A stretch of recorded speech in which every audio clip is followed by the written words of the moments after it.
Este é um trabalho voluntário, sem fins lucrativos, que oferece livros gravados em MP3 para aqueles que não têm condições de ler livros impressos. Para ouvir este e outros livros gratuitamente na íntegra, acesse nosso canal e leia as instruções na aba Sobre. Este livro foi gravado para o uso exclusivo da pessoa com deficiência visual, não podendo ser comercializado de acordo com a Lei nº 9.610, de 19 de fevereiro de 1998. Levanta-te, resplandece, porque já vem a tua luz, e a glória do Senhor vai nascendo sobre ti. Isaías 60, versículo 1.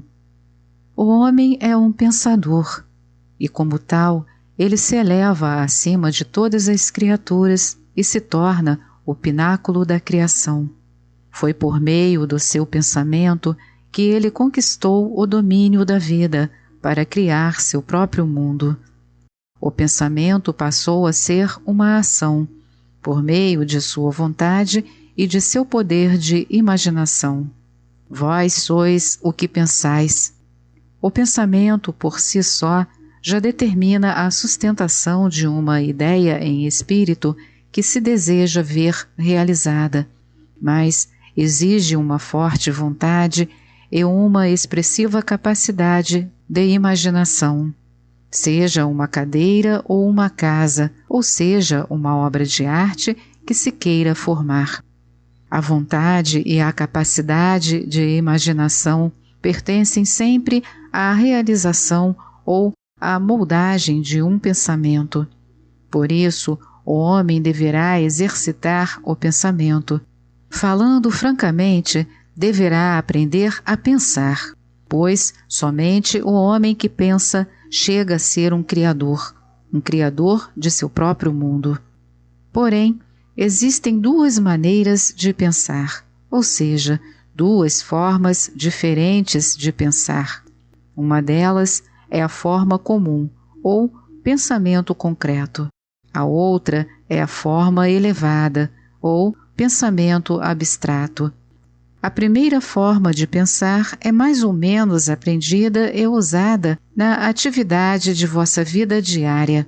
Vós pensais constantemente em alguma forma passageira ou em algo concreto. O objetivo, ou ser que conheceis ou quereis formar, deverá ser inteligível ou despertar interesse. Deveis reconhecer com os vossos 5 sentidos, do contrário, não existe para vós ou não é reconhecido por vós. Vedes, ouvis e sentis a vida à vossa volta como concreta ou elaborada, pois não conheceis uma vida amorfa. Ou vis um som e imediatamente procurais pesquisar sobre ele. Quereis saber de onde veio, quem foi a pessoa que o modelou ou criou. Assim também acontece quando ouvis o uivar dos ventos, o marulhar das ondas do mar, o ribombo do trovão. São ruídos ou sons que estão ligados a formas existentes ou derivados delas.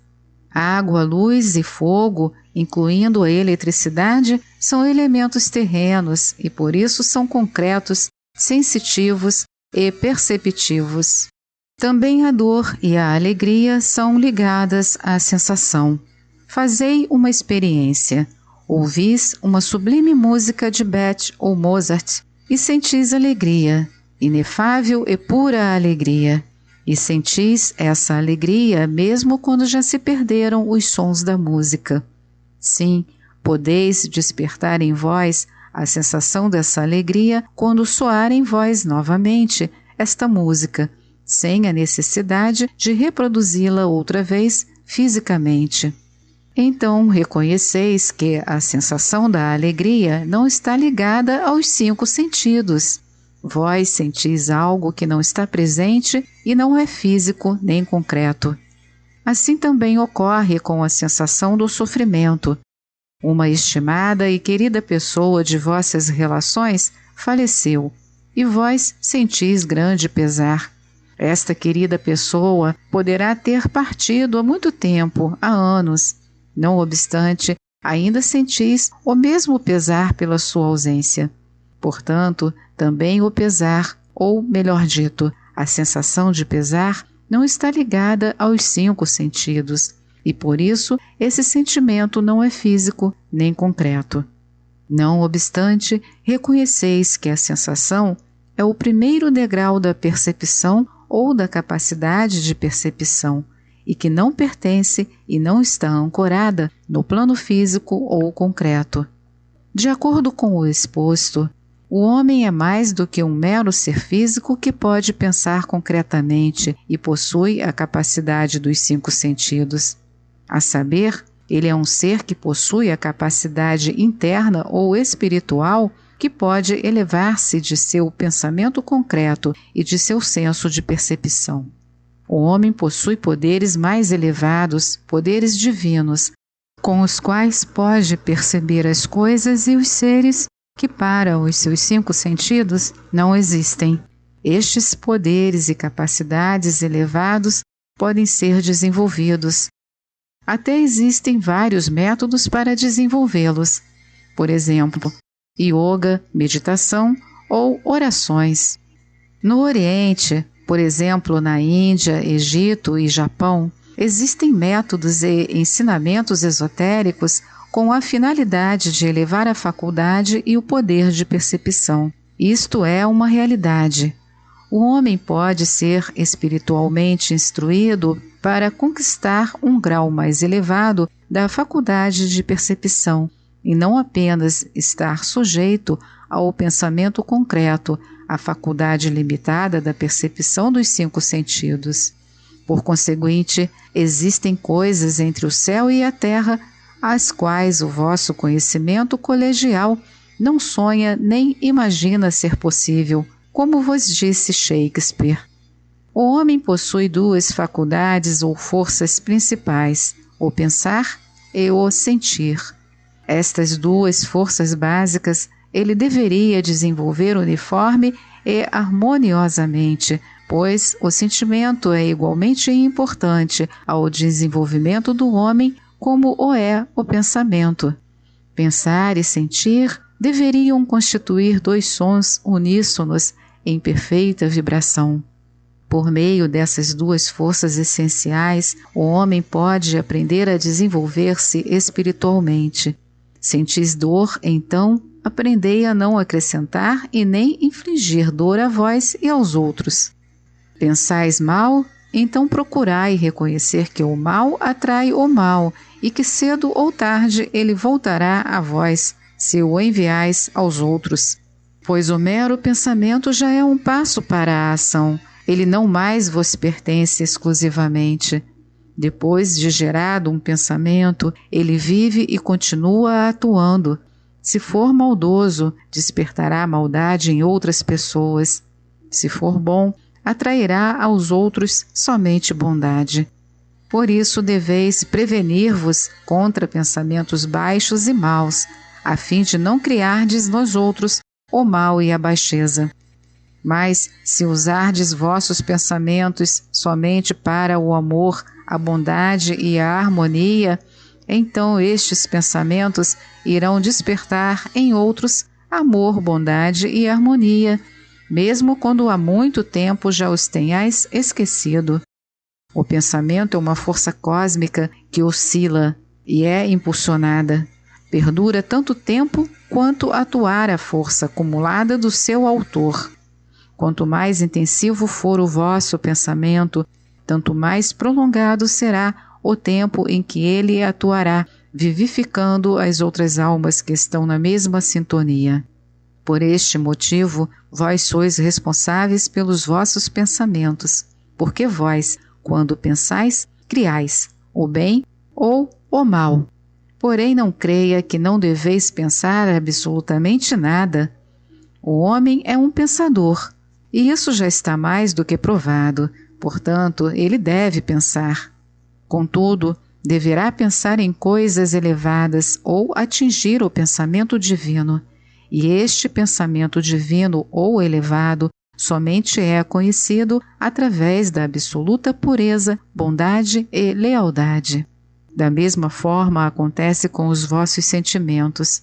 Vós não apenas pensais em ódio, vós também sentis o ódio.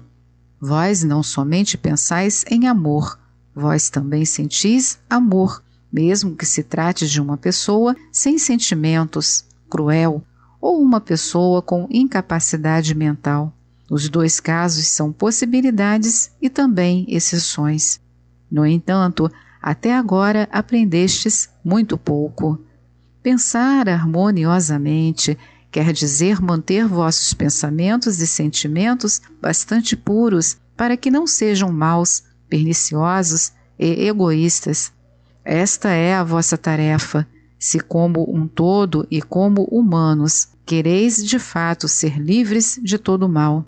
Então, não mais haverá mal algum quando o bem tomar posse absoluta de vós. No idioma alemão, a palavra gut, bom, é derivada da palavra God, Deus. Portanto, somente é necessário serdes bons para atingirdes a Deus. E poderia ser diferente? Se não houver maldade, nem egoísmo e falsidade em vós, então sereis bons e alcançareis a origem de todas as coisas, Deus. Como para vós, humanos isolados, é muito difícil alcançar esta perfeita harmonia no sentir, no pensar e no agir, os seres elevados e espiritualmente desenvolvidos, que como vós trilharam o caminho da perfeição, o mesmo caminho que vós também devereis palmilhar algum dia, estes seres resolveram ajudar-vos e a toda a humanidade, conduzindo todos vós ao caminho da luz, para a deificação de vosso ser. Jesus Cristo vos precedeu como Criador da religião cristã, o caminho a Deus, para ensinar a cada um de vós, a cada cristão, como podereis e deveis aperfeiçoar-vos para alcançar a Deus. Seus 4 apóstolos deixaram registradas a vida e a doutrina de seu grande mestre, não só para preservar as suas palavras, mas também, e acima de tudo, mostrar-vos o caminho percorrido pelo Mestre, o caminho que vós também deveis trilhar. As suas palavras ainda permanecem. Segue-me. Portanto, é dever de todo cristão seguir o seu Mestre, quer dizer, viver a sua doutrina, aceitá-la até sua concretização. Da teoria até o ponto de vivê-la vai um grande passo, e é aqui que quase todos falham. Além de Jesus Cristo, há outras religiões e instrutores da humanidade, como Gautama Buda, Maomé, Zoroastro, Lao Tse, Hermes Trismegisto. Todos estes grandiosos e perfeitos seres ensinaram, nas lições determinadas a cada uma de suas raças e épocas ou a uma parte da humanidade, o caminho para Deus. Cada um pregou a seu modo, cada um no seu idioma, porém, sempre com o mesmo propósito, para o mesmo fim. Existe só um Deus, só um ser absoluto, incontestável, que persiste acima de todas as coisas e seres, independentemente do nome que lhe atribuem, quer o chamem de Deus, Jeová, Alá, Zeus, Osíris ou Tao. Cada um chama pelo nome que lhe convém, de acordo com sua religião ou raça, mas o fim é o mesmo. Quem quiser dedicar-se sinceramente ao estudo das diversas religiões da Terra, irá reconhecer que, no fundo, apesar das indumentárias heterogêneas em que estão envoltas, todas são da mesma essência. Todas as religiões ensinam o caminho para Deus, embora cada uma à sua maneira.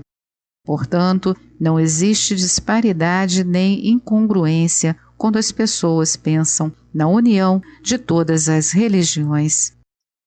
Esta é mais uma edição do canal Livros Falados Voz Humana. Que o bem, o bom e o belo se multipliquem em benefício das criaturas.